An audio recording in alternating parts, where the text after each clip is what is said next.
विश्वास और घमंड में बहुत कम फर्क है।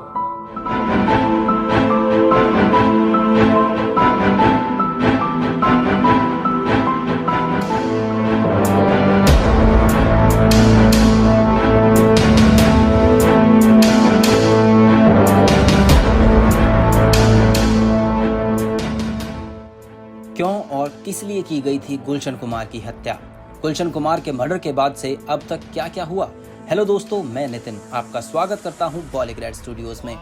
बॉलीवुड में हर तरह की पिक्चर बनाई जाती है क्योंकि उनको अपनी टारगेट ऑडियंस का पता होता है, चाहे रोमांटिक मूवी हो या फैमिली ड्रामा हो या फिर किसी जानी मानी हस्ती की बायोपिक हो।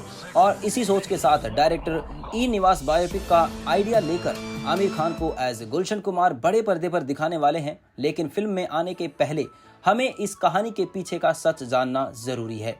12 अगस्त 1997 का वो काला दिन। किसी ने सोचा नहीं होगा कि टी सीरीज म्यूजिक कंपनी के मालिक गुलशन कुमार को गोलियों से भून दिया गया। मुंबई में एक मंदिर के बाहर गुलशन कुमार को कुछ बदमाशों ने गोली मारकर हत्या कर दी और जिसके बाद पता चला कि इसके पीछे अंडरवर्ल्ड का हाथ था। ऐसा कहा जाता है कि गुलशन जी ने जबरन वसूली की मांग के आगे झुकने से मना कर दिया था और इसीलिए उनका मर्डर कर दिया गया था।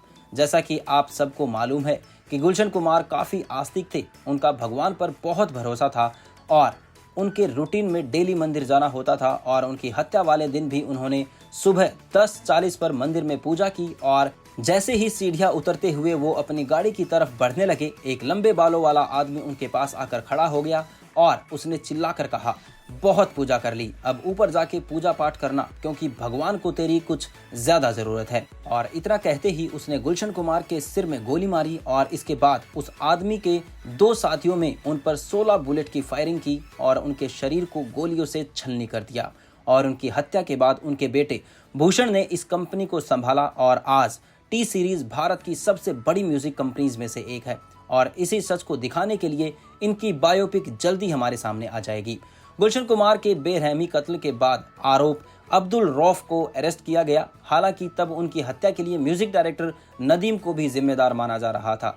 लेकिन साल 2001 में रौफ ने अपना जुर्म कबूल किया और अप्रैल 2002 में उसे आजीवन कारावास की सजा सुनाई गई। लेकिन बीच में रौफ जेल से फरार हो गया और बांग्लादेश भाग गया। लेकिन एक और आरोपी को भी अरेस्ट किया गया था, लेकिन इस बारे में कभी किसी को पता नहीं चला। लेकिन इसके साथ बॉम्बे हाई कोर्ट ने रौफ और राशिद को अरेस्ट किया और लाइफ टाइम कारावास की सजा सुनाई थी। वहीं टिप्स इंडस्ट्री के मालिक रमेश तौरानी को इस मामले में बरी करने अपना फैसला बरकरार रखा था, क्योंकि रमेश तौरानी पर आरोप था कि उसने आरोपियों को हत्या के लिए उकसाया और उन्हें 25 लाख रुपए दिए। कैसेट्स और टी सीरीज उस टाइम पर एक दूसरे से सबसे बड़े राइवल थे। हालांकि रमेश तौरानी के खिलाफ कानून कोई सबूत पेश नहीं कर पाया था, लेकिन अगर बात नदीम की थी तो उन पर आरोप लगते ही उन्होंने पूरी कोशिश की वो खुद को बेगुनाह साबित कर पाएं, लेकिन वो नाकाम रहे और जल्दी ही भारत छोड़कर ब्रिटेन चले गए थे और लगातार वहां से भी अपनी बेगुनाही साबित करने के लिए आवाज उठाते रहे थे। इन सभी छोटे आरोपियों की रूट असल में अंडरवर्ल्ड डॉन दाऊद इब्राहिम था, लेकिन उस तक पुलिस भी नहीं पहुंच पाई थी। लेकिन मोगल फिल्म में असली हत्यारे को सजा भी होगी और आमिर खान अपने इस रोल के साथ पूरा जस्टिस भी करेंगे और टी सीरीज के राइजिंग ईयर्स को भी इस कहानी में दिखाया जाएगा। ऐसी उनके फैंस और ऑडियंस को उम्मीद है, क्योंकि ये कोई फैमिली ड्रामा मूवी ना होकर एक सच की कहानी है जिसे लोग जानना भी चाहते हैं और समझना भी चाहते हैं। तो दोस्तों, आपको क्या लगता है, इस फिल्म में असली हत्यारों को उनके किए की सजा मिलेगी? Do comment and do like and share our video and kindly subscribe to our YouTube channel. Thank you.